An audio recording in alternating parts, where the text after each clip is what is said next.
听说程老爷死得蹊跷，胸口上放着一副绣品，血红血红的，可瘆人了。街上都传疯了，说是绣鬼索命。绣鬼？哪儿来的绣鬼？你这孩子小声点儿。前朝的绣局你听说过没有？当年上百号绣匠被朝廷发配，死了多少人？老人说那些冤魂没有散，变成了绣鬼，专挑跟绣品有关的人家下手。沈娘，光天化日的，哪有鬼？让开！让开！京兆府办案，嫌人退开！京兆府新任通判沈凌渊。尸体在哪儿发现的？回大人，在后院书房。程家的仆人说，昨晚程老一个人在书房看账簿，今早丫鬟去送茶，怎么叫都没人应，推门进去。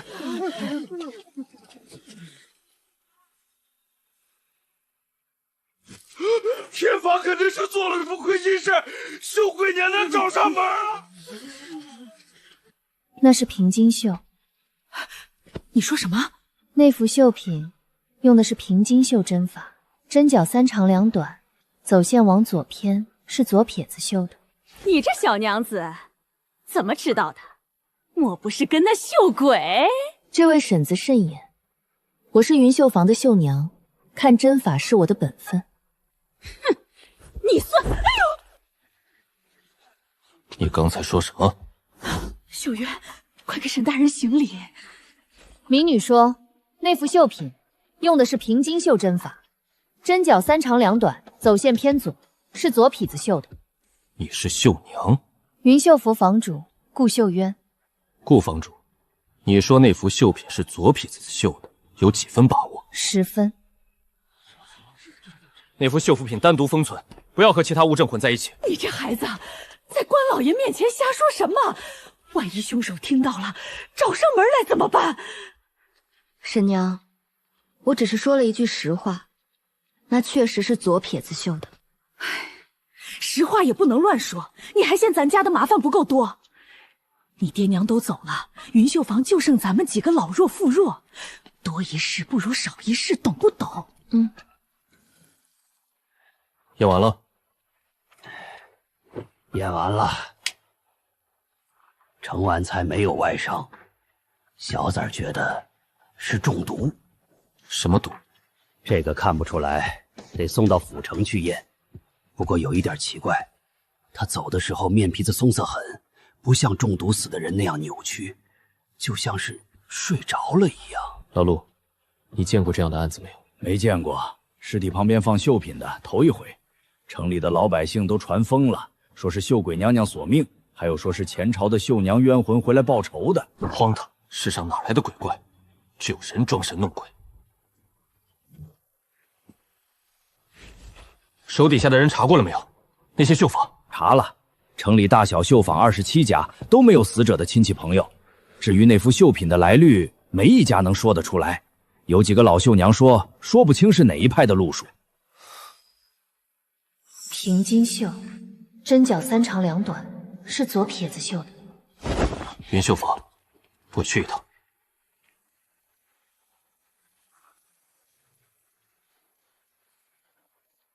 云绣坊房主在吗？京兆府沈凌渊。沈大人，我们小姐在里头呢。大人在偏厅稍坐，我去通传。沈大人，请坐。顾房主，昨日你说那幅绣品是平金绣，是左撇子绣的，你是怎么知道的？沈大人不信。本官办案，信的是证据，不是旁人的一句话。我来是想看看顾房主能不能拿出让我信服的东西来。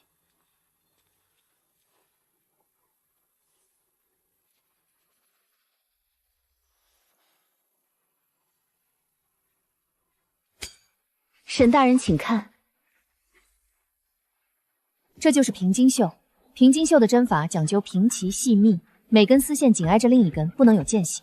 我方才的针脚是3长，这是正常的绣法，但程宅那副绣品用了3长2短，也就是说，绣工在绣的时候虎口的走向是反的。正常的绣娘绣3针长的之后，会顺着一个方向绣2针短的，而左撇子因为手势相反，绣出来的短针比正常人的要歪上半分。这个差别寻常人看不出来，但在懂行的人眼里一目了然。还有，那幅绣品用的丝线是湖州产的桑蚕丝，但染色的红花产自蜀地。你怎么看得出来？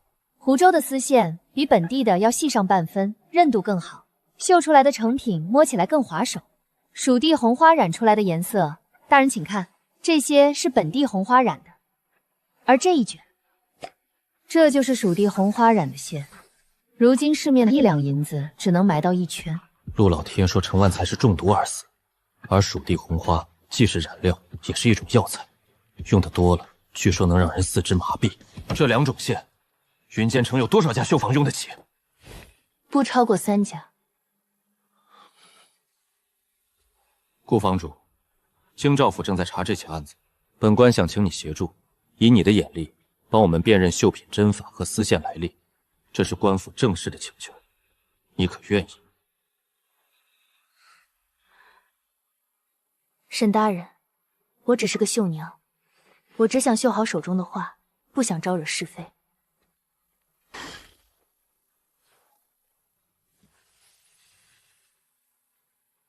顾房主，如果哪天你改变主意了，京兆府随时欢迎你。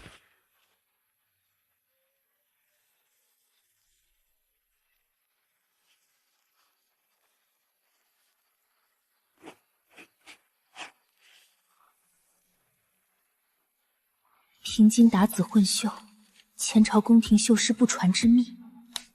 母亲只是一个普通的苏绣传人，怎么会有前朝宫廷针法的手稿？就连郭二婶也说不出个所以然，只说母亲的手艺是天生的。手艺没有天生的，都是学来的。教她的人是谁？为什么不让我知道？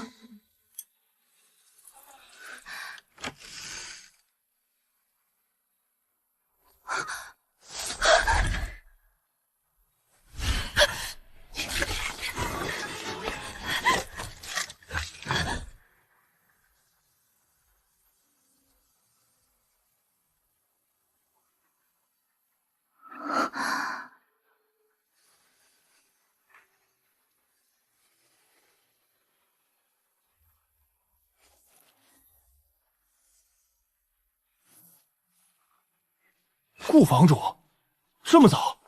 云绣坊纺织顾秀渊，求见沈林渊沈大人。民女愿意协助查案。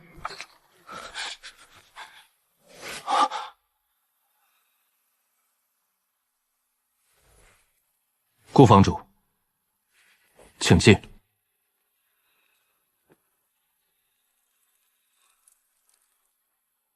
顾房主，请坐。这一大早的是？沈大人，民女愿意协助查案。但有2个条件：第一，民女只负责辨认绣品和丝线，不参与抓人；第二，查案过程中收集到的所有针法图谱和老绣品残片归云绣府保管。第一条合理，你本就不是宫门中人，抓人缉拿的事自有差役去做。至于第2条，那些东西如果是证物，就不能给你；如果不是，你可以带走。好。顾房主，我有一个问题，昨天你拒绝了我，今天为何？昨天是昨天，今天是今天。昨晚有人在我门外窥视，我追出去，在巷子里捡到了这只鞋。这是金绣坊绣娘柳絮儿的鞋，她已经失踪3天了。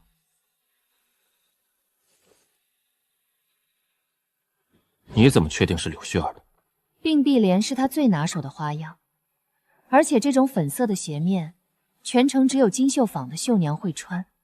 苏婉娘喜欢给手底下的绣娘们做统一的衣裳鞋械，这是她的规矩。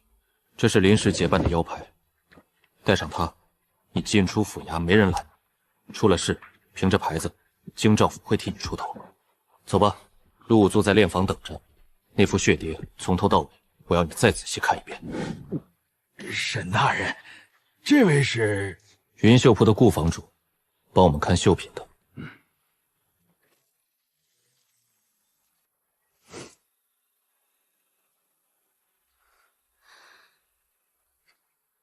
顾房主，请。这幅绣品可以翻过来看背面吗？能看，但别弄坏了，这是正物。这不是平金绣，平金绣的背面针孔是乱的，因为绣的时候要顺着图案的走势布团调整针方向。但这一幅背面针孔的排列比正面还规整。什么意思？正常的刺绣是针带着线从胶面穿过揪底，然后再从底下穿回来，一上一下，正面留下花纹，背面留下线结。但这幅绣品正反两面都看不到线结。什么意思？没线结？那线是怎么挂上去的？透骨针，这是前朝绣局的不传之秘。绣工用极细的针，只穿过绢布的3根丝，而不是整个穿透。线在绢布的纹理内部穿过，正反两面都只留下针孔，不留线结。这种针法绣出来的东西，放在水里泡1天1夜都不会脱线，所以叫透骨。线不是附在布上的，是长在布里的。这种针法，现在还有人会吗？据我所知，没有了。我娘教过我针法理论，但没有教透骨针的实操。她说这门针法在本朝初年就已经失传了。可是现在，它又出现了。还有，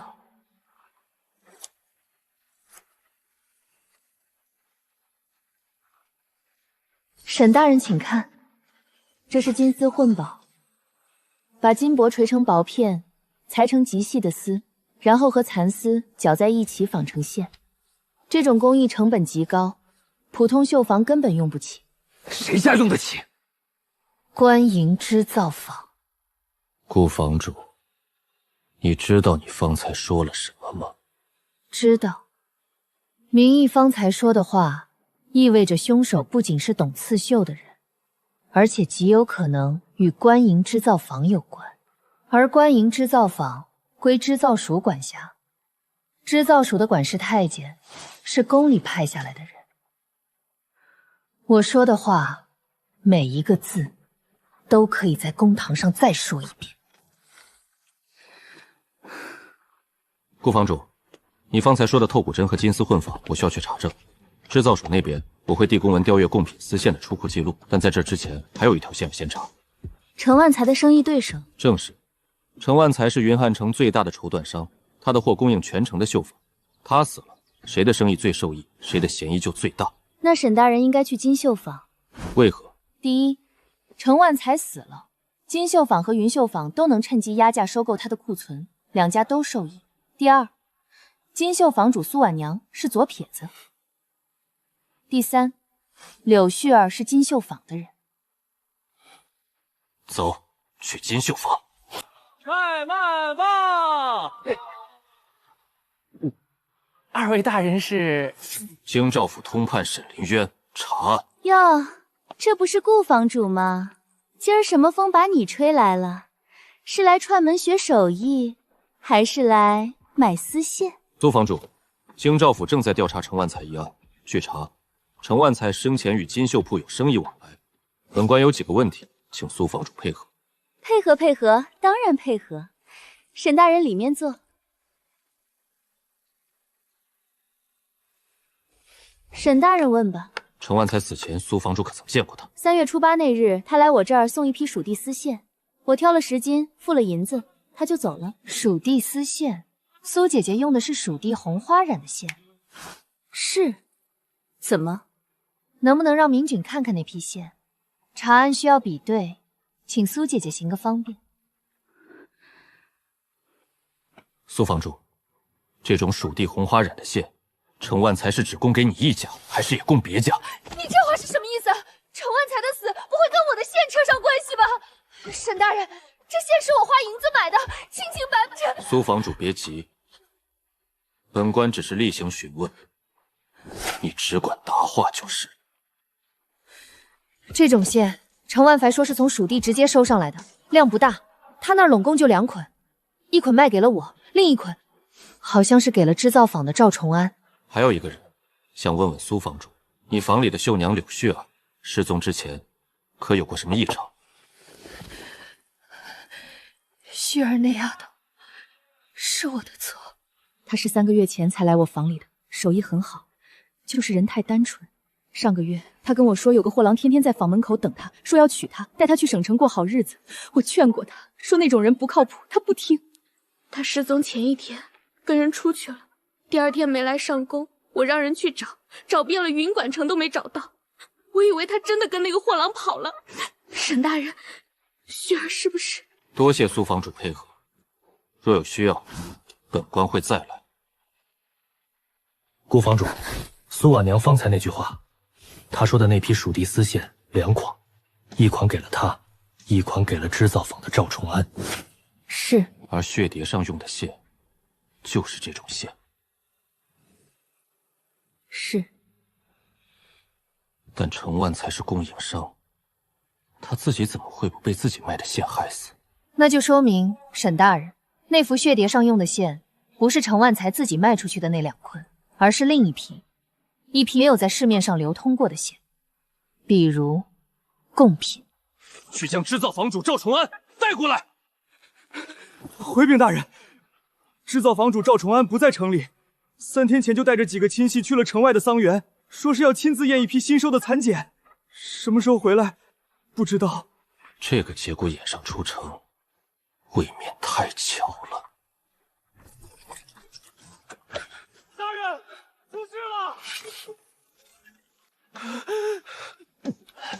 了！城南乱葬岗边上那口枯井，有人在井底发现了一具女尸。女尸？什么特征？死了多久？认不出来，脸都泡肿了。不过衣裳还在，穿的是一件粉色短袄，绣着莲花的，年纪不大，看着也就17、18岁。井底下还散着半幅没绣完的绣品，不知道是不是死者的。是柳絮儿，沈大人，是柳絮儿。跟上。沈大人，人是被人从井口扔下去的。小崽儿刚才下去看过了，井底淤泥有半尺厚，人落了进去，所以外头留不下拖拽的痕迹。凶手很小心。弄上来。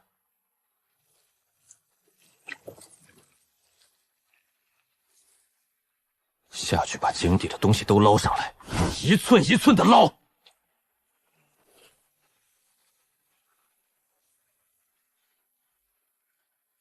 沈大人，这幅并碧莲有些不对。哪里不对？所有花瓣都是朝左边开的，唯独这一瓣从左边起第3瓣朝右边开。对于一个技艺精湛的绣匠来说，把花瓣方向绣反是绝对不可能犯的低级错误。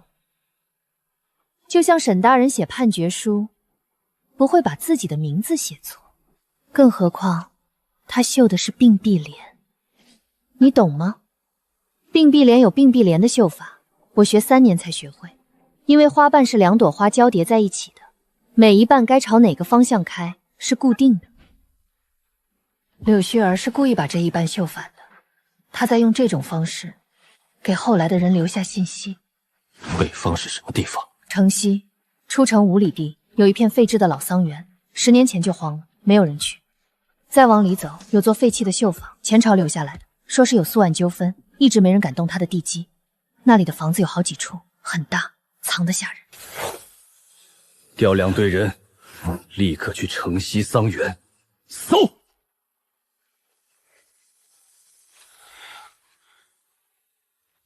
散开，围住所有出口。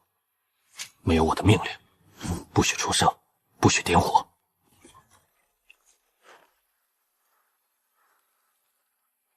沈大人，后头有东西！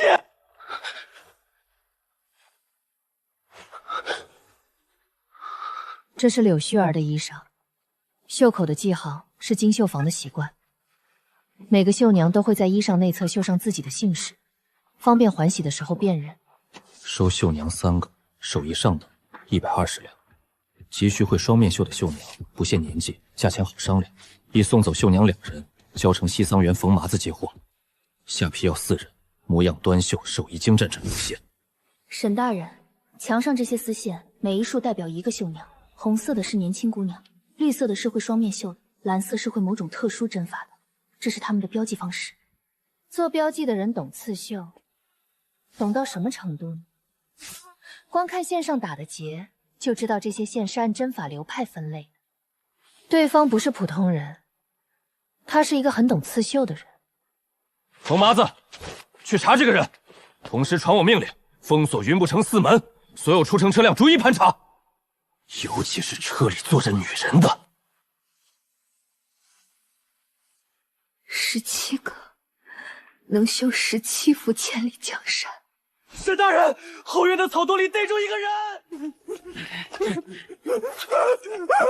沈大人，沈大人饶命！小人就是个跑腿的，只是有人给银子让我在这儿看场子，说是有货就帮着转手，别的什么都不知道。什么货？绣娘，谁给的银子？有一回，小人远远的偷看了一眼，就看到一只灰鸽子从东边飞过来，翅膀上沾着染缸里的红染料，不是寻常人家用的那种红，特别艳。小人这辈子就见过一回那种红色。是不是红中带金，像是烧融了的铜水？对，就是那种颜色。这位姑娘怎么知道？沈大人，查到现在，3条线索都指向同一个地方，赵崇安的织造坊。程万才卖给赵崇安的那捆蜀地丝线，柳絮儿被关押的绣坊里出现的染缸染料，染料的颜色和贡品染料一致。冯麻子看到送信鸽子翅膀上沾了这种染料，能沾到这种染料的地方只有一处，官营织造坊的染坊。3条线都在织造坊交汇。立刻派人去桑园查赵崇安是否已经回城。另外，明天一早备马去织造坊。顾房主也来。到了织造坊，丝线和染料这些东西，只有你能看得懂。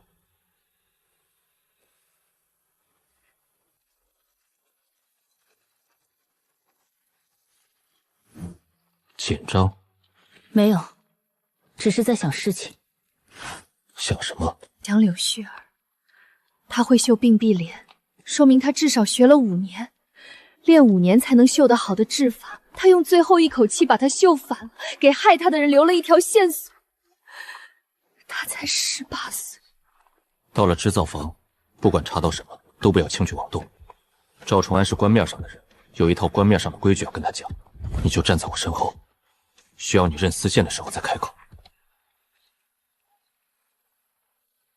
2位是京兆府来的，在下钱安，织造坊的司库，专管丝线出库入库。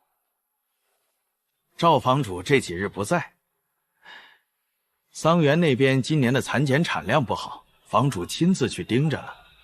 大人有什么事儿跟在下说也是一样的。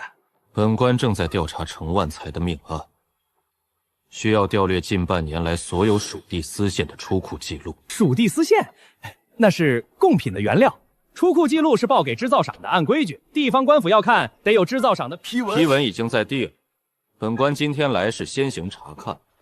你若觉得为难，本官可以等批文到了再来。不过在批文下来之前，这间织造坊的所有库存丝线都不能动。钱司长觉得如何？沈大人稍后，在下这就去取账簿。这个人不对劲，他听到蜀地丝线的时候，眼皮跳了一下。沈大人观察得很仔细，但我更在意的是另一件事。从进来到现在，我数了一下，这间出坊里有53台织机，却只做了40个织工，有13台是空的。可能今天休息。不对，空着的那13台，梭子是卸掉的，踏板是用布包起来的，这是长期不用才会做的处理。人手不够，织造坊在招人，或者说在找人。沈大人，这是近半年来所有蜀地丝线出入库记录，都在这里了。一本一本对，一笔一笔查，保准清清楚楚。3月初6，红线3捆送至城西老宅，线不对色，退回重染。赵钱司虎，这些账簿，本官想带回京兆府详细查阅，你让人装箱封存，本官亲自押送。沈大人，这不合规矩，这些是织造署的账册，不能。本官说了，批文已经在地了，在此之前，账簿由京兆府代为保管。你若觉得不妥，可以派人跟着去府衙守着，但账簿今天一定要带走。还是说这些账簿里有什么东西，钱司长不想让本官看到？怎么了？没事，就是染坊那边的火候没控制好，染坏了一缸丝线，小事小事。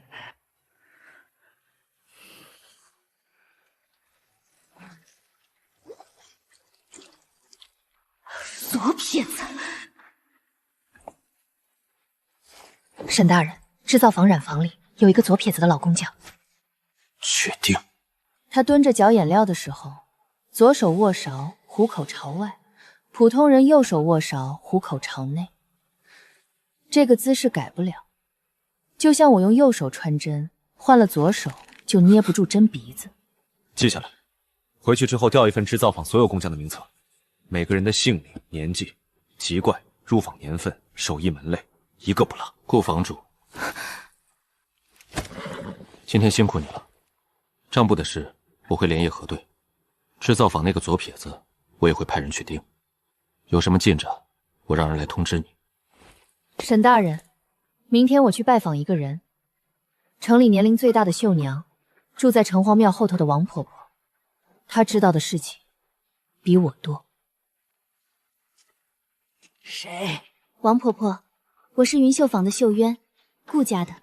顾家的丫头，你娘带你来看过我一回，那年你才这么高，你娘没了以后，你就再没来过了。婆婆，我今天来是想请您看一样东西。你从哪里弄来的？拿走，拿走！婆婆，您认得这个？告诉我，这是什么？这是透骨针，秦朝绣局的不传之秘。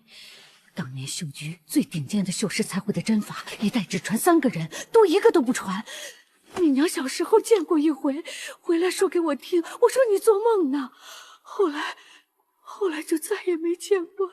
为什么没见过了？因为绣局没了。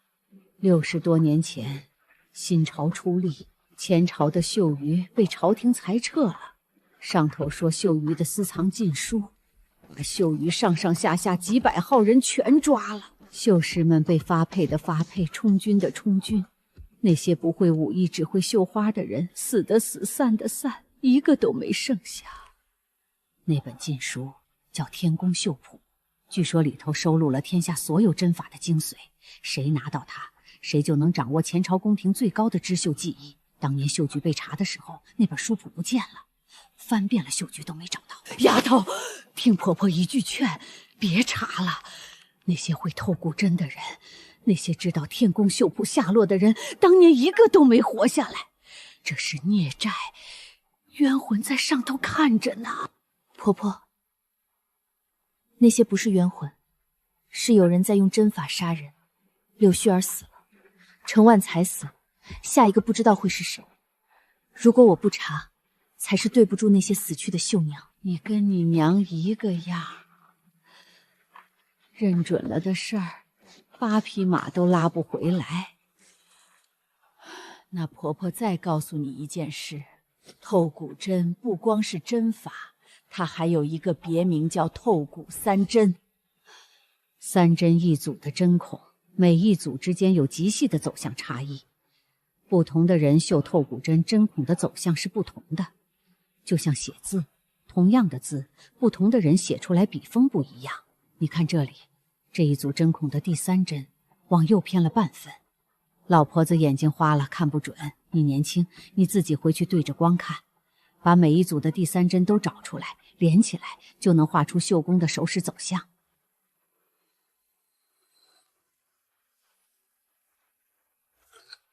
顾坊主，沈大人让小的来通报，赵崇安死了。什么时候的事？就在今晚。赵崇安今天傍晚回了城，沈大人本来打算明早去传他问话，谁知道半夜里他家新宅的后院传来了惨叫声，等邻居报了官，人已经摔死在后院的天井里了。沈大人已经赶过去了，让小的来通知您。小姐，伞，带个伞！你浑身都湿透了，去廊下说话。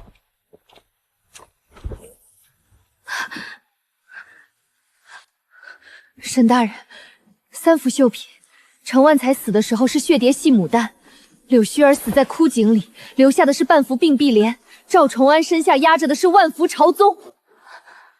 3幅绣品，3个人，如果把他们拼在一起，这幅画如果补全了，应该是一张地图。花是地面，莲是水，蝙蝠代表天上的方位，三者合一，上北下南。这些蝙蝠指曾向的方向是城北。赵崇安今天傍晚才回城，他一进城就回了家，谁都没见，然后就死了。他不是自己摔下来的，仵作看了，后脑勺的淤伤是死后才留下的。他死因真和程万才一样，中毒，嘴唇发紫，指甲发乌，面皮松泛。他是被人灭口的。凶手不是想杀人给谁看，凶手是在吸引能读懂针法的人。每一幅绣品都藏着信息，每一针都有指向。如果没人能看懂，这些绣品就只是普通的绣品；但如果有人能看懂，比如你，花了3天时间，终于把3幅绣品的针法走向、色线分布、图案方位给一一标记清楚了。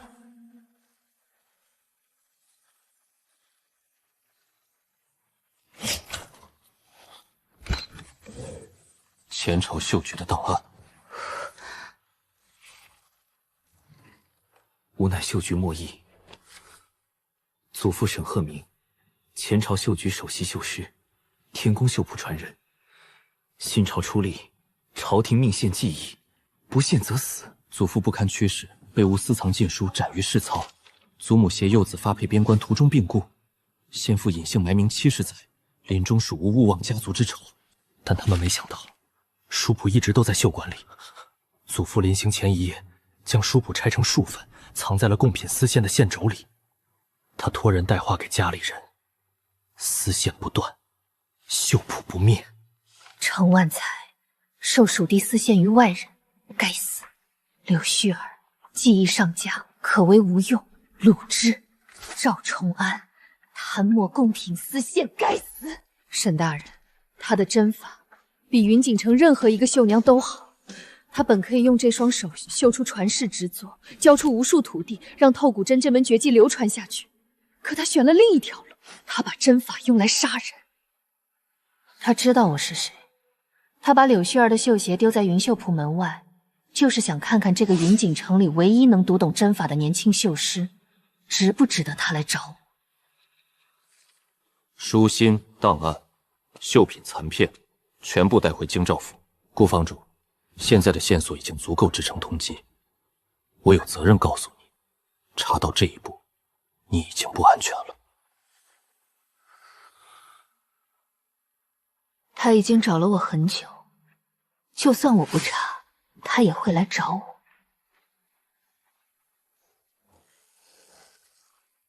沈大人还没休息。如果你现在发通缉令，天宫绣谱就会永远消失，那些人就白死了。程万才死了，柳絮儿死了，赵崇安也死了，他们都是因为那本书谱才死的。如果我们现在放弃找他，那他们的死就真的没有任何意义了。顾坊主，我查案是为了维护法纪，不是为了找一本什么宝典。你以为我只是为了找一本书谱？那本书谱里记录的是透骨针，是金丝魂纺，是几十种已经失传的针法。沈大人，这些东西如果找不回来，等这一代老绣娘都走了，就再也没有人会了。透骨针已经绝句了60年，60年！一个绣娘从学艺到满师只要10年，60年的时间，足够让一门手艺从人间消失6次。我不是要包庇凶手，凶手当然该死，可是那本书谱不该死，那些针法不该死，被灭门的那7个绣师，他们不该死后连个名字都留不下来。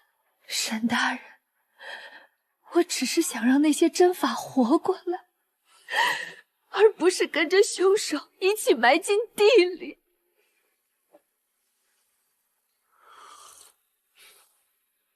今天走了40里，娘脚上全是水泡，她不喊疼，爹的名字被从族谱上划掉了。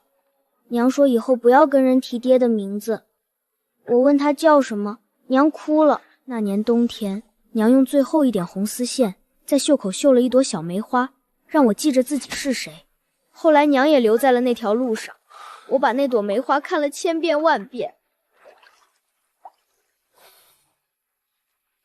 顾房主，你说的对，那些人死了，但那些线不应该断。我昨晚读了一卷手记，写这卷手记的人如果还活着，应该已经快70岁了。他在6岁那年，看着母亲病死在发配的路上，母亲留给他的遗物是袖口上的一朵小梅花，用最后一点红丝线绣的。我决定暂缓通缉，先找到书谱，但我有一个条件，凶手必须依法处置，这一点没有商量的余地。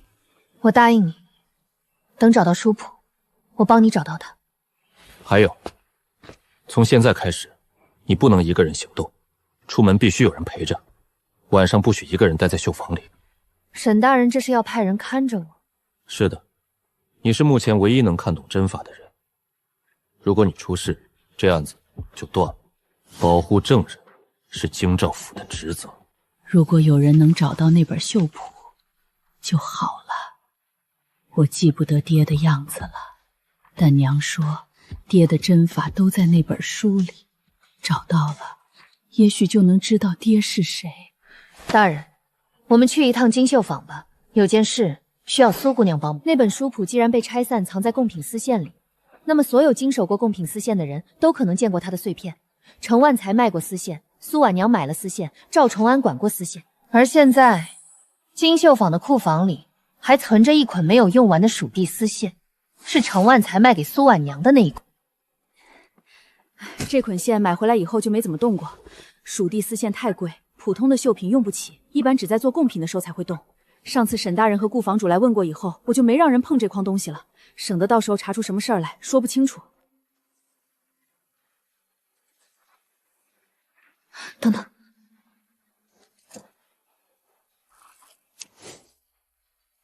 天宫绣谱，这是目录页，上面记了全书共36章，每章对应一种针法，这种线宠的来源。苏姐姐，程万才是在哪里进的这批货？程万才跟我说过，这批蜀地丝线是他在上游一个旧仓库里收来的存货。那仓库在东门外运河边上的一个老码头旁边，之前是前朝的货站，荒了好多年了，最近才被人清理出来。那仓库的位置离前朝绣局旧址有多远？沈大人这么一说，那仓库背后不就是绣局旧址吗？隔着一条巷子就是。我小时候还去那附近玩过，后来都说那地方不干净，就没人去了。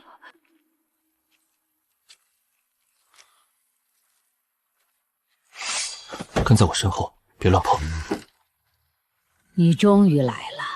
我从第一幅血蝶放在程万才身上的时候就在想，云敏城还没有人能看懂透骨针，如果有，那个人是谁？云绣坊的丫头，你娘的手艺我见过，她会双面绣，绣出来的牡丹正面是红的，背面是粉的，同一根针同一根线，两面看颜色不一样。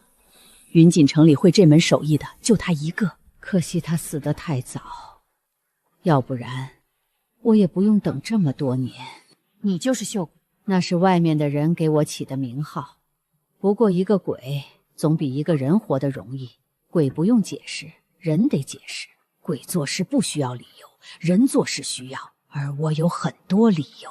我的父亲是前朝绣局最年轻的绣师，那年新朝出力，宫里派了人来，说只要献出技艺，前朝的绣师可以在新朝的织造署里继续做官。他们信了，结果交出针法之后，朝廷以私藏禁书为由，将绣余7名首席绣师全部处斩。我的父亲那年才24岁，他把从绣局带走的最后一点红丝线绣成了一朵梅花，封在我的袖口上。那朵梅花现在还在这间房子的某个角落，线已经全部褪色了，但针脚还在。透骨针，我父亲传给我母亲的唯一一件遗物。那本手记是你写的？那年我6岁，母亲死在路边的那个早晨，我没有哭，我把袖口上的梅花看了整整1天，然后把它撕下来，藏在衣服最里面的口袋里。我想的是，总有一天，我要把父亲会的所有针法都学会。我要让那些害死他的人知道，你们杀得了人，杀不了绣花针。我花了60年，靠着母亲传下来的一点点记忆和那朵梅花上残留的针法，一点一点的复原。每复原一种针法，我就绣一幅样品挂在这面墙上。从透骨针开始，到金丝混纺，再到游龙针和凤凰展翅。60年，我用一双手把一个被灭门的门派从坟墓里挖了出来，但天宫绣谱的原件我找不到。父亲把它拆散，藏在贡品丝线里，丝线流到了整个云峥城，流到了每一间绣房，流了几十年。我等了几十年，终于等到有一个人能读懂透骨针，能顺着针孔走向找到石窟的档案，能拼出地图找到这里。那个人就是你。所以你杀了程万才，为了事物。程万才该死，他把蜀地贡品丝线卖给外人。你知道那批丝线的线瓶里藏了多少叶绣母吗？他当普通丝线卖了。那些叶面可能已经被裁成了鞋垫，被绣上了劣等的牡丹，被当作不值钱玩意儿扔在哪个角落里落灰。那些是前朝绣师用命保下来的东西，被他当废纸卖了。那柳絮儿呢？柳絮儿有什么罪？她就是个18岁的丫头，会绣并蒂莲，娘亲病床上等着她挣银子买药。她连贡品丝线长什么样都没见过，她有什么罪？她没有罪，我只是需要人，需要能帮我找书谱的年轻绣娘。我用疯麻子帮我找人，找到手艺好的就带过来。我不会伤害他们，我只是想让他们帮我一起找那些藏在丝线里的书谱碎片。我关了他2天，第3天他说会帮我，我就放松了看管。然后他在试图翻墙离开的时候，失足掉进了那口枯井。我说服自己那不是我的错，是意外。他如果不跑就不会死，但我知道那是狡辩。他的死是我的罪，我认。我找了这本书谱60年，从6岁找到66岁，找到了目录。但正文的36章分散在不知道多少卷丝线里，流到了不知道多少地方。我知道我自己找不完了，所以我需要一个真正懂针法的人把它传下去。程万才的血蝶是给你的第1道考题，考题的内容是你认不认得透骨针。柳絮儿的并蒂莲是第2道考题，你能不能从针法错误里读出暗藏的信息。这本绣谱不能和我一起埋了。我杀了人，该死。但你是干净的，把它传下去，不用提我的名字，就说是一个老绣谱绣的。顾房主，作为本案的协办人证，请你将本案的前因后果如实道来。大人，这一切的真相皆藏在透骨针的走向与这3幅绣品的案。本案所涉天宫绣谱残页及针法样品，系文化遗产，与刑事案无关，不予收缴，交由云绣坊顾秀渊整理保管，以传后世。云绣坊开设免费绣艺学堂，凡有志于刺绣者，不论年纪，不论出身，皆可来学。我来学透骨针，你教我，我把金绣坊最好的2个绣娘也送过来学。从今往后，云绣坊和金绣坊的竞争到此为止。贡品订单你来接，我帮你做。反正你手比我巧，我嘴比你甜，咱俩合伙，云锦城没有绣坊能跟咱们比。苏姐姐，你先把左手的针换成右手，透骨针的起针在虎口位置，左撇子绣出来的走向是反的。你怎么知道我是左撇子啊？这回事我连我娘都没告诉。从小被打了多少次才学会用右手吃饭，绣花的时候才敢偷偷放回左手。程万才死的那天，我就看出来了。行，那我就学，我看你能教出什么花样来。沈大人，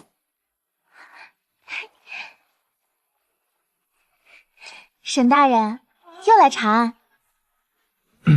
路过，顺道来看看。这些就是那些针法样品。是，36种针法。目前理出了15种可以教学的，剩下的我自己也在学。沈大人，你确定今天是路过？来看，顺便什么？顺便问问顾房主，什么时候有空？